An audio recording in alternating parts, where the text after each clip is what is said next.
प्यारे बच्चों, यह तो आप जानते ही हैं कि हम पृथ्वी ग्रह पर रहते हैं।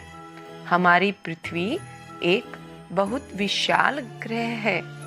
हमें इस पर रहते हुए दिन में सूर्य की रोशनी और रात में तारों व चांद की चांदनी देखने को मिलती है। प्यारे बच्चों, इसके चारों ओर गैसों का आवरण है जिसे वायुमंडल कहते हैं। लेकिन प्यारे बच्चों, इस पृथ्वी के पार एक और क्षेत्र है जिसे हम अंतरिक्ष कहते हैं। सारे ग्रह, तारे, सूर्य, चंद्रमा आदि अंतरिक्ष में ही होते हैं। खगोल विज्ञान के अनुसार अंतरिक्ष एक विशाल क्षेत्र है जो पृथ्वी के वायुमंडल की समाप्ति की सीमा से प्रारंभ होता है। तो प्यारे बच्चों, कभी आपने सोचा कि हमारे ये तारे दिन में कहाँ चले जाते हैं? हमारा चांद कभी हमें छोटा तो कभी बड़ा दिखाई देता है। तो चलिए प्यारे बच्चों, इन्हीं प्रश्नों के उत्तर और कुछ और रोचक जानकारियां हम इस पाठ से पता करेंगे और समझेंगे। तो चलिए शुरू करते हैं अंतरिक्ष की कल्पना। वाह, चमकते तारों से भरा आसमान कितना सुंदर दिख रहा है। मुझे तो चांद तारों को देखना बहुत अच्छा लगता है। मैं तो इन तारों से अलग अलग आकृतियाँ बनाती रहती हूँ। क्या तुम्हें पता है, आसमान में तारों के अलग अलग कई समूह होते हैं जिन्हें तारामंडल कहते हैं। इनमें से एक समूह है सप्तऋषि तारामंडल। वह देखो, वह जो 7 तारों का समूह दिख रहा है वही सप्तऋषि तारामंडल है।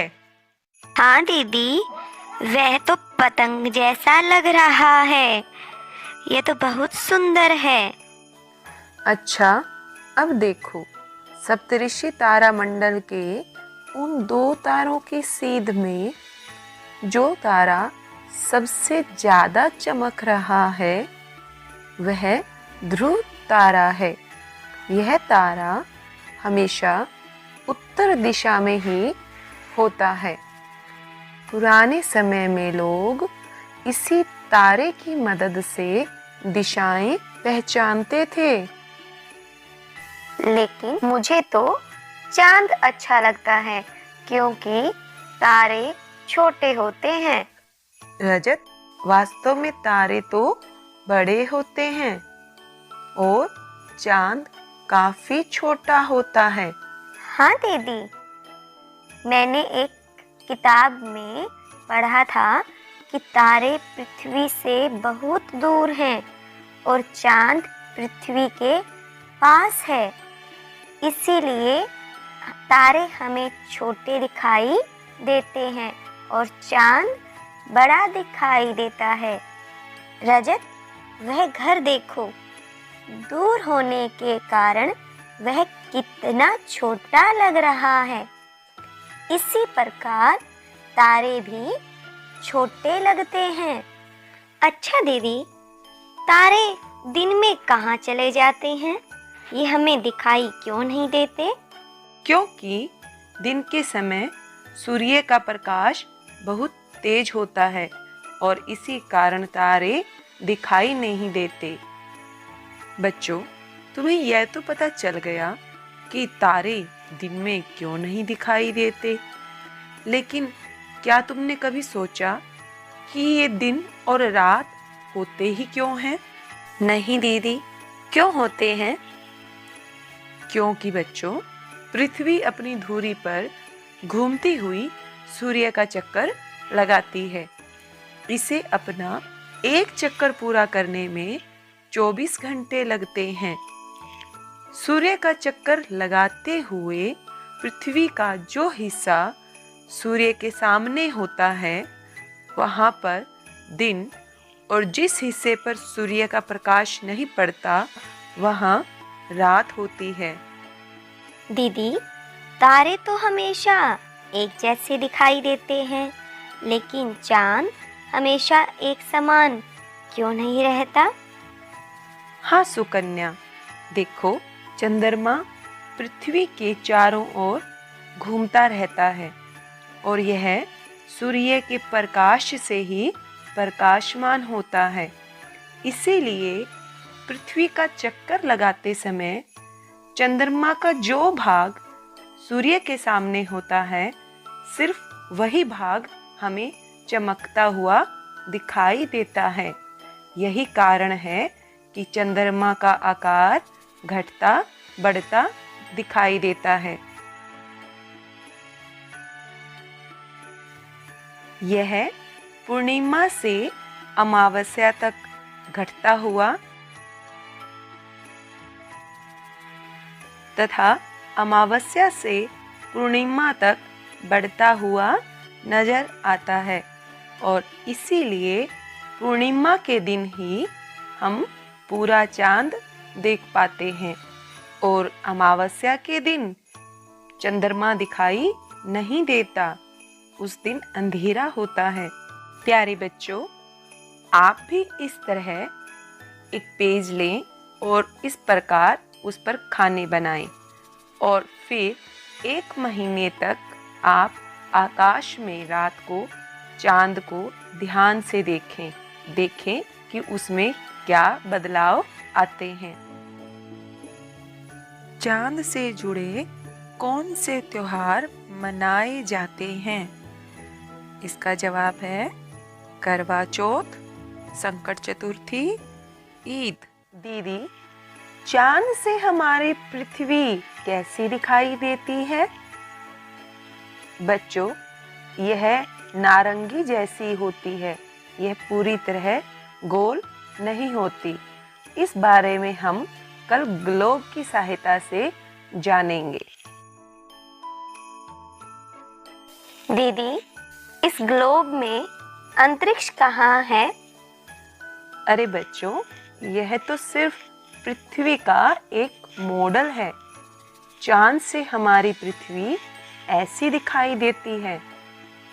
दीदी, इसके नीचे वाले हिस्से में जो लोग रहते हैं, क्या ये लोग गिरते नहीं हैं? नहीं बच्चों, हमारी पृथ्वी के चारों ओर अंतरिक्ष है। हम ग्लोब पर जहाँ भी खड़े होंगे, अंतरिक्ष सदैव हमारे सिर के ऊपर होगा। अच्छा रजत, पहले मुझे तुम्हारी यह बोल दो, अगर हम इसको ऊपर फेंकते हैं तो देखो यह नीचे आती है। ऐसा क्यों हुआ? झरने का पानी हमेशा नीचे की ओर बहता है। अब इस चुंबक को देखो और बताओ यह किस काम आता है? दीदी, यह लोहे की चीजें अपनी ओर खींचता है। बिल्कुल सही। जिस प्रकार यह चुंबक अपनी शक्ति से लोहे की चीजों को अपनी ओर खींचता है, उसी प्रकार धरती की भी अपनी एक आकर्षण शक्ति होती है, जिस कारण यह हर वस्तु को अपनी ओर खींचे रहती है और इसीलिए वह बॉल नीचे की तरफ आई। पानी हमेशा नीचे की तरफ बहता है। तो अब समझ में आया बच्चों? हाँ दीदी, अच्छे से समझ में आ गया। दीदी, क्या मैं भी चांद पर जा सकती हूँ? हाँ, क्यों नहीं, जरूर जा सकती हो, लेकिन हम वहाँ अंतरिक्ष यान द्वारा ही जा सकते हैं। दीदी, क्या कभी कोई अंतरिक्ष में गया है? हाँ, याद करो, हमने हमारी हिंदी पुस्तक झिलमिल के पाठ 9 आसमान से परे में कल्पना चावला के बारे में पढ़ा था। अरे हाँ दीदी, याद आया। कल्पना चावला वह अंतरिक्ष जाने वाली पहली भारतीय महिला थी? शाबाश, बिल्कुल सही। कल्पना चावला हमारे राज्य हरियाणा के करनाल जिले की रहने वाली थी। अंतरिक्ष में जाना उनका सपना था और इस सपने को पूरा करने के लिए उन्होंने कड़ी मेहनत की। दीदी, अंतरिक्ष में जाने के लिए कल्पना चावला ने क्या तैयारी की थी? बच्चों, अंतरिक्ष में जाने के लिए कल्पना चावला ने खूब पढ़ाई की और तैराकी, स्कूबा डाइविंग, कमर्शियल पायलट की ट्रेनिंग भी ली। 1994 में अमेरिका की संस्था नासा द्वारा कल्पना चावला का अंतरिक्ष यात्रा के लिए चयन हुआ। अंतरिक्ष यात्रा से पूर्व उन्होंने कड़ी ट्रेनिंग ली। कड़ी ट्रेनिंग? वो क्यों दीदी? क्योंकि बच्चों, अंतरिक्ष में रहना पृथ्वी पर रहने से अलग होता है और इसीलिए यह ट्रेनिंग दी जाती है। अंतरिक्ष में हम उड़ते रहते हैं। वहाँ पानी भी बुलबुलों की तरह उड़ता रहता है। वहाँ पर हर वस्तु हवा में तैरती रहती है। इन फोटोज को देखो, इनमें कल्पना चावला कैसे उड़ रही हैं। और इन्हें देखो बच्चों, ये बैंड लगे हुए हैं जिनमें वो पैर फंसा कर एक जगह पर खड़े रह सकते हैं। तो देखो, बाल इसी तरह खड़े रहते हैं। सन 1997 में कल्पना चावला ने अपनी पहली अंतरिक्ष यात्रा की उड़ान भरी। वे वहां पर 16 दिन रही। सन 2003 में कल्पना चावला ने अंतरिक्ष के लिए दोबारा उड़ान भरी, लेकिन दुर्भाग्यवश इस बार उनका अंतरिक्ष यान कोलंबिया दुर्घटनाग्रस्त हो गया और अपने सभी साथियों की तरह कल्पना चावला भी जीवित नहीं लौट सकी। कल्पना चावला के सम्मान में करनाल में कल्पना चावला मेडिकल कॉलेज, कुरुक्षेत्र में कल्पना चावला प्लेनेटोरियम भी बनाया गया। भारत ने अपने मौसम उपग्रह का नाम बदलकर कल्पना 1 रखा है। कल्पना चावला के सम्मान में अमेरिका में एक सड़क का नाम कल्पना चावला वे रखा गया है। हरियाणा विद्यालय शिक्षा बोर्ड अपनी 10वीं व 12वीं की परीक्षा में राज्य में प्रथम स्थान प्राप्त करने वाली छात्रा को कल्पना चावला पुरस्कार भी देते हैं। प्यारे बच्चों, क्या आप श्री अब्दुल कलाम जी के बारे में जानते हैं? वे हमारे पूर्व राष्ट्रपति थे, डॉक्टर APJ अब्दुल कलाम। उन्होंने 40 साल तक भारतीय रक्षा अनुसंधान संस्थान और भारतीय अंतरिक्ष अनुसंधान संस्थान में रक्षा वैज्ञानिक के रूप में काम किया। उनके प्रयासों के कारण ही आज भारत के पास आकाश, अग्नि, त्रिशूल, नाग आदि मिसाइलें हैं। भारत के महत्वपूर्ण उपग्रह SLV-3 का सफल प्रक्षेपण इन्हीं की देन है। डॉक्टर APJ अब्दुल कलाम जी को मिसाइल मैन की उपाधि दी गई है। कल्पना चावला के अतिरिक्त और भी बहुत से व्यक्ति हैं जो अंतरिक्ष जा चुके हैं, जैसे कि रूस के यूरी गागरिन। वे अंतरिक्ष में जाने वाले सबसे पहले व्यक्ति थे। उन्होंने सन 1961 में अंतरिक्ष की यात्रा की थी। नील आर्मस्ट्रॉन्ग अमेरिका के अंतरिक्ष यात्री जो चांद पर जाने वाले पहले व्यक्ति थे। उन्होंने 1969 में पहली बार चांद पर कदम रखा। सुनीता विलियम्स भारतीय मूल की अमेरिकी अंतरिक्ष यात्री जिन्होंने सन 2012 में अंतरिक्ष में जाकर वहां से विभिन्न ग्रहों, उपग्रहों तथा पृथ्वी की मौसम संबंधी सूचनाओं को एकत्रित किया। अच्छा प्यारे बच्चों, यदि आप अंतरिक्ष में जाएंगे तो आपका अंतरिक्ष यान कैसा होगा? अपने अंतरिक्ष यान का चित्र बनाएं। बच्चों, यह देखो, मेरे पास अंतरिक्ष यान से लिया गया पृथ्वी का एक फोटो है। तुम बताओ कि ग्लोब और इस फोटो में क्या अंतर है? दीदी, इस फोटो में ग्लोब की तरह रेखाएं नहीं दिख रही। हाँ, बिल्कुल सही। पृथ्वी ऐसे ही दिखाई देती है। अच्छा, यह देखो हमारा देश। अब यह देखो, यह अंतरिक्ष से लिए गए एक स्थान का फोटो है। क्या इसमें पानी दिख रहा है? हाँ दीदी। अच्छा बताओ, पानी किस रंग का लग रहा है? दीदी, यह तो नीले रंग का लग रहा है।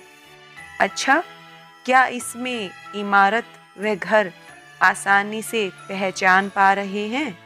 हाँ दीदी, इसमें इमारत और घर आसानी से पहचान आ रही है।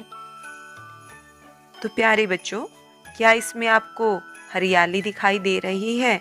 हाँ, जहाँ हरा रंग दिखाई दे रहा है वहाँ हरियाली है। अच्छा, तो अब ये बताओ कि अगर यह फोटो हमने जमीन से लिया होता तो क्या इतनी सारी चीजों को देख पाना संभव होता? नहीं दीदी। सही जवाब। बच्चों, टीवी पर मौसम का हाल बताने के लिए अंतरिक्ष से लिए गए हवाई फोटो का इस्तेमाल किया जाता है। एक ही चित्र से पूरे देश के मौसम का पता लगाया जा सकता है। तो बच्चों, कैसा लगा? दीदी, बहुत मजा आया। तो चलो अब परखते हैं कि हमने कितना सीखा। आओ परखें। आओ परखें। दिए गए निम्नलिखित रिक्त स्थानों को भरें। भारत की पहली महिला अंतरिक्ष यात्री खालिस्तान थी। शाबाश, इसका सही जवाब कल्पना चावला।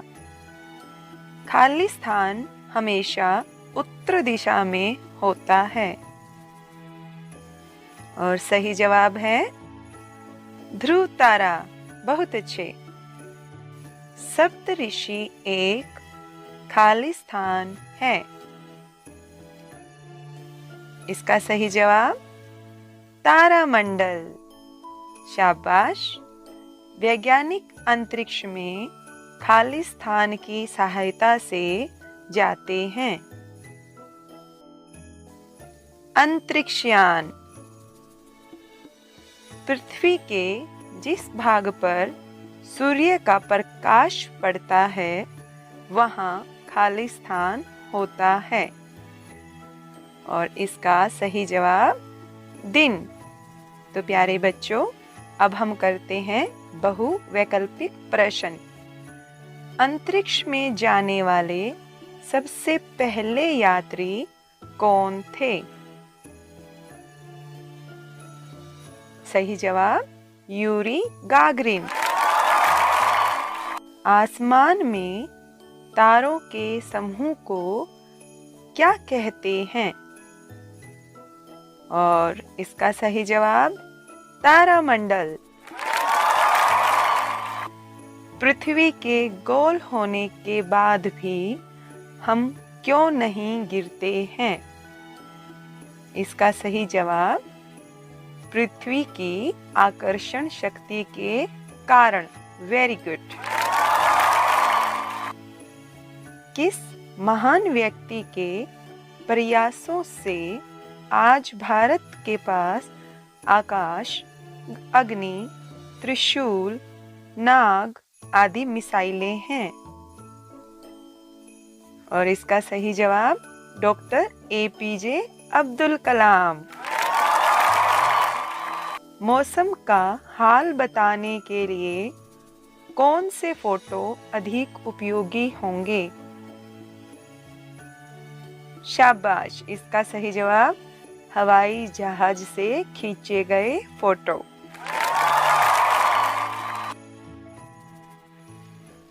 तो प्यारे बच्चों, एक बार हम इस पाठ की दोहराई कर लेते हैं और देखते हैं हमने क्या क्या जाना। तारों के समूह को तारामंडल कहते हैं। ध्रुव तारा हमेशा उत्तर दिशा में ही होता है। पृथ्वी से दूर होने के कारण तारे छोटे दिखाई देते हैं। इसके विपरीत पृथ्वी के नजदीक होने के कारण चंद्रमा बड़ा दिखाई देता है। चांद पृथ्वी के चारों ओर घूमता है। इसी वजह से पूर्णिमा से अमावस्या तक चांद का आकार घटता हुआ तथा अमावस्या से पूर्णिमा तक बढ़ता हुआ नजर आता है। दिन में सूर्य के प्रकाश के कारण तारे दिखाई नहीं देते। पृथ्वी अपनी धुरी पर घूमते हुए सूर्य का चक्कर लगाती है और इसे यह चक्कर पूरा करने में 24 घंटे लगते हैं। इस चक्कर को लगाते हुए पृथ्वी के जिस हिस्से पर सूर्य का प्रकाश पड़ता है वहां दिन, और जहां पर सूर्य का प्रकाश नहीं पहुंच पाता उस भाग पर रात होती है। हमारी पृथ्वी गोल है, फिर भी हम गिरते नहीं, क्योंकि हमारी पृथ्वी में एक आकर्षण शक्ति है जिसके कारण यह सभी चीजों को अपनी ओर खींचे रखती है। इसलिए इसके गोल होने पर भी हम गिरते नहीं हैं। अंतरिक्ष में हम अंतरिक्ष यान द्वारा जा सकते हैं। कल्पना चावला अंतरिक्ष में जाने वाली पहली भारतीय महिला थी। रूस के यूरी गागरिन अंतरिक्ष में जाने वाले सबसे पहले व्यक्ति थे। वे 1961 में अंतरिक्ष में गए थे। अमेरिका के अंतरिक्ष यात्री नील आर्मस्ट्रॉन्ग चांद पर जाने वाले पहले व्यक्ति थे। उन्होंने 1969 में पहली बार चांद पर कदम रखा। सुनीता विलियम्स भारतीय मूल की अमेरिकी अंतरिक्ष यात्री जिन्होंने सन 2012 में अंतरिक्ष में जाकर वहां से विभिन्न ग्रहों, उपग्रहों तथा पृथ्वी की मौसम संबंधी सूचनाओं को एकत्रित किया। डॉक्टर APJ अब्दुल कलाम जी के प्रयासों के कारण ही आज भारत के पास आकाश, अग्नि, त्रिशूल, नाग आदि जैसी मिसाइलें हैं। भारत के महत्वपूर्ण उपग्रह SLV-3 का सफल प्रक्षेपण इन्हीं की देन है। तो प्यारे बच्चों, यह था हमारा पाठ अंतरिक्ष की कल्पना। हमने इस पाठ में कितनी रोचक बातें जानी। तो आप इस पाठ को पढ़ें, समझें और दिए गए कार्य को पूरा करें। प्यारे बच्चों, घर पर रहें, सुरक्षित रहें और ख्याल रखें।